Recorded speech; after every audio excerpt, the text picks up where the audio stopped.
Assalamu alaikum, bonjour et bienvenue à tous, j'espère sincèrement que vous allez tous bien. Le thème de la vidéo d'aujourd'hui portera sur la divinité de Jésus, que la paix divine soit sur lui. Vous savez, souvent les chrétiens nous disent que Jésus, il est à la fois homme et à la fois Dieu. Qu'est-ce que ça signifie? C'est-à-dire que Jésus est Dieu. Donc quand on dit Dieu, c'est-à-dire Dieu dans le grand sens du terme. Il est créateur, pourvoyeur, etc. La divinité comme tous les croyants la connaissent. Mais il a également une autre nature, une autre essence. Et en fait, il est à la fois homme et à la fois Dieu. Ça veut dire qu'il peut, en fait, en tant que Dieu, finalement, se dépouiller de toute sa condition divine pour devenir un simple être humain comme nous. C'est la raison pour laquelle, lorsque les chrétiens discutent avec les musulmans souvent on leur dit, mais comment vous pouvez dire que Jésus est Dieu, puisque Jésus mange, Jésus boit, Jésus dort, Jésus est mort, Jésus a eu tel et tel. Ils disent, oui, c'est normal.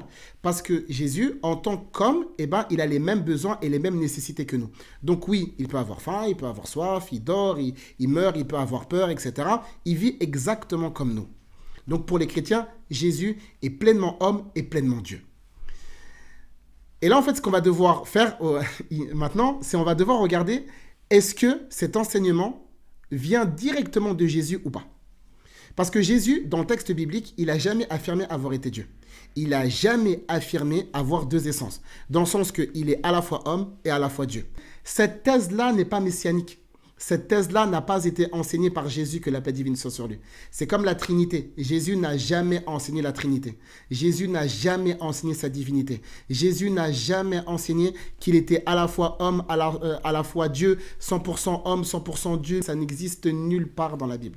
Pour appuyer la thèse, on va devoir aller chercher et puiser dans les textes pauliniens. C'est la raison pour laquelle, lorsqu'on parle avec les chrétiens, on leur rappelle très souvent que Jésus a dit dans le livre de Matthieu 10, également dans le livre de Luc 6,40, aussi dans le livre de Jean chapitre 13, verset 16, et dans Jean 15, 20, Jésus, il dit, le disciple n'est pas plus grand que le maître. Le maître, c'est Jésus, les apôtres, Paul, etc., c'est les disciples. Et il n'y a personne qui a une parole au-dessus de celle d'un prophète. À partir du moment où Jésus, que la paix divine soit sur lui, n'a pas enseigné sa divinité, personne ne peut venir après lui pour enseigner cette divinité-là. Quand vous allez regarder, les Israélites, lorsque Jésus est venu, malgré tous les miracles qu'il a faits, ils n'ont jamais considéré Jésus comme étant Dieu. Ils ont toujours considéré que Jésus était un prophète qui vient de Dieu. Toujours. Si vous regardez par exemple dans le texte de Matthieu chapitre numéro 21, vous allez voir que les gens considèrent Jésus comme étant un prophète. C'est la même chose dans le livre de Jean chapitre numéro 4 et dans d'autres passages dans les évangiles. Aucun parmi les Israélites n'a considéré que Jésus était Dieu. Ils l'ont toujours reconnu comme étant le prophète et le Messie, mais ils ne l'ont jamais considéré divin et les apôtres non plus, car Jésus, que la paix divine soit sur lui, n'a jamais enseigné cette divinité-là. J'espère que cette vidéo vous aura été utile, profitable et bénéfique. Je vous donne rendez-vous, Inch'Allah, pour le prochain épisode. Barakallahu fikum, wassalamu alaikum. Jésus, il a été qualifié presque 2 fois plus de fois comme étant le serviteur de Dieu dans la Bible que dans le Coran.